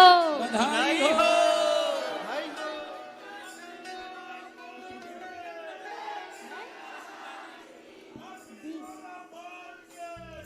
आइए सब गाएंगे भाव से। हे नंद के आनंद भयो, जय कन्हैया लाल की। हे नंद के आनंद भयो, जय कन्हैया लाल की। हे नंद के आनंद भयो, जय कन्हैया लाल की। हे नंद के आनंद भयो, जय कन्हैया लाल की। जय कन्हैया लाल की, मदन गोपाल की। जय कन्हैया लाल की, मदन गोपाल की। हाँ जय कन्हैया लाल की, मदन गोपाल की। जय कन्हैया लाल की, मदन गोपाल की। हे नंद के आनंद भयो, जय कन्हैया लाल की। हे नंद के आनंद भयो, जय कन्हैया लाल की। हे आनंद उमंग भयो, जय हो गोपाल की। हे आनंद उमंग भयो, जय हो गोपाल की।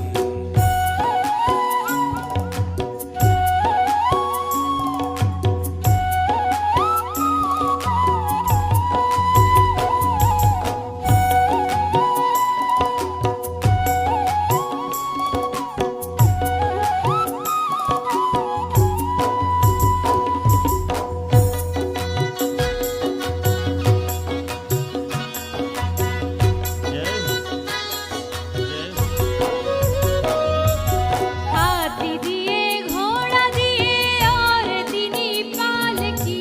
हाथी दिए घोड़ा दिए और दीनी पाल की। हाँ हाथी दिए घोड़ा दिए और दीनी पाल की। हाथी दिए घोड़ा दिए और दीनी पाल की। हे नंद के आनंद भयो, जय कन्हैया लाल की। हे नंद के आनंद भयो, जय कन्हैया लाल की। हे आनंद उमंग भयो, जय हो गोपाल की। हे आनंद उमंग भयो, जय हो गोपाल की।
की। हे नंद के आनंद भयो जय कन्हैया लाल की। हे नंद के आनंद भयो जय कन्हैया लाल की। हे आनंद उमंग भयो जय हो गोपाल की। हे आनंद उमंग भयो जय हो गोपाल की। हे नंद के आनंद भयो जय कन्हैया लाल की। हे नंद के आनंद भयो जय कन्हैया लाल की। हे नंद के आनंद भयो जय कन्हैया लाल की। आनंद के आनंद भयो जय कन्हैया लाल की। सभी भाव से दोनों हाथ उठा के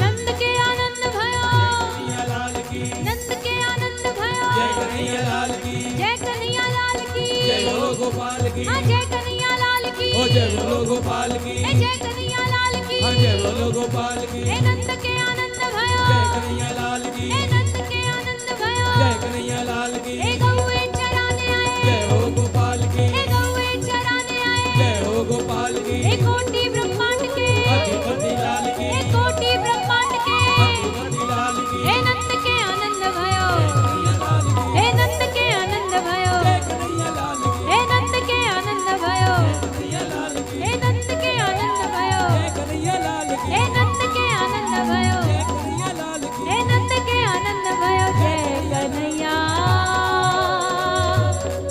लाल की।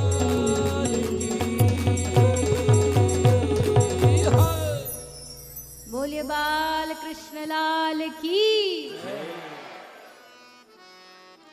आप सभी को लाला के जन्म की खूब खूब बधाइयाँ कि आप सब इस लाला के प्रागट्य उत्सव में जन्म महोत्सव में सम्मिलित होने का हम सभी को अवसर प्राप्त हुआ। हम सभी ने भगवान श्री कृष्ण के जन्मोत्सव के दर्शन किए। माताओं बहनों से पुनः निवेदन, अपने कीमती आभूषण, मोबाइल, पर्स और छोटे बच्चों का ध्यान रखेंगे। कल कथा का पंचम दिवस है। अधिक से अधिक संख्या में पधार कर आप सभी कथा का रसास्वादन करेंगे। हम सभी आरती के दर्शन करेंगे, उसके बाद ही आप प्रस्थान करें। आरती के लिए कथा के मुख्य यजमान सम्मानित श्रीमती मधु जी, श्री सुरेश कुमार अग्रवाल जी से निवेदन है कृपया मंच पर पधारें और आरती में सम्मिलित हों। सम्मानीय श्रीमती रीता जी, गिरधारी शर्मा जी से निवेदन मंच पर पधारेंगे। सम्मानीय श्रीमती प्रणीता जी, श्री आर.एन. तिवारी जी, सम्मानीय सुयश तिवारी जी, सम्मानीय सोनल जी, सम्मानीय मीनल जी मंच से आरती में सम्मिलित होंगे। आप सभी भक्तजन अपने हृदय में विराजे बांके बिहारी जी का ध्यान व सुमरन करते हुए सभी ताली सेवा करते हुए आरती का आनंद लेंगे। एक बार सभी लोग दोनों हाथ उठा के जोरदार जयकारा बोलिए वृंदावन बिहारी लाल की, श्री राधा रानी सरकार की, श्री बाल कृष्ण लाल की। जय श्री कृष्णा, जय गौ माता। ओम ज्वालामालिन्ये नमः, रत्नेश्वर्यै नमः, सर्वोपचारार्थ गन्धक्षत पुष्पाणिं समर्पयामि। ओम चंद्रमा मनसो जात चक्षुः, सूर्यो अजायता, श्रोत्राद्वायुश्च प्राणश्च मुखां दग्निराजायता। आरती बाल कृष्ण की जय, आरती बाल अपनो जन्म सफल कर लीजे, अपनो जन्म सफल कर लीजे। श्री यशोदा को परम दुलारो, श्री यशोदा को परम दुलारो, बाबा की अखियन को तारो, बाबा की अखियन को तारो। हाँ गोपिन के प्राणन सो प्यारो, गोपिन के प्राणन सो इन पे प्राण न्योछावर की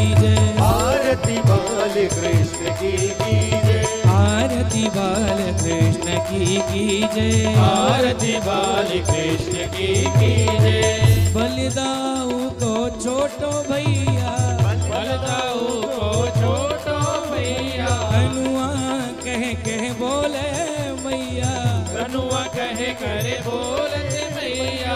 परम मुदित मन लेत बलैया, परम मुदित मने लेत बलैया। यह छवि नैनन में भर लीजिए। आरती बाल कृष्ण की जय।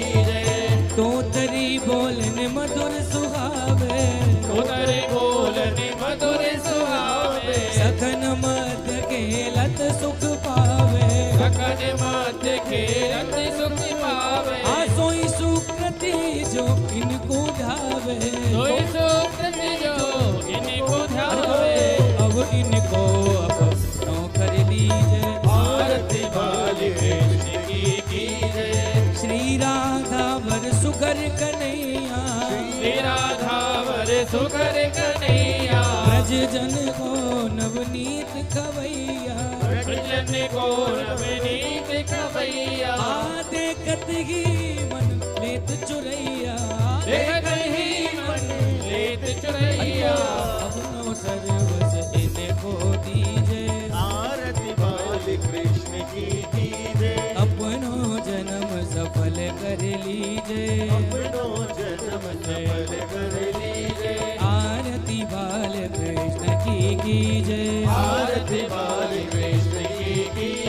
अपनो जन्म सफल कर लीजे। अपनो जन्म सफल कर लीजिए। आरती बाल कृष्ण की जय। आरती बाल कृष्ण की जय। आरती बाल कृष्ण की जय।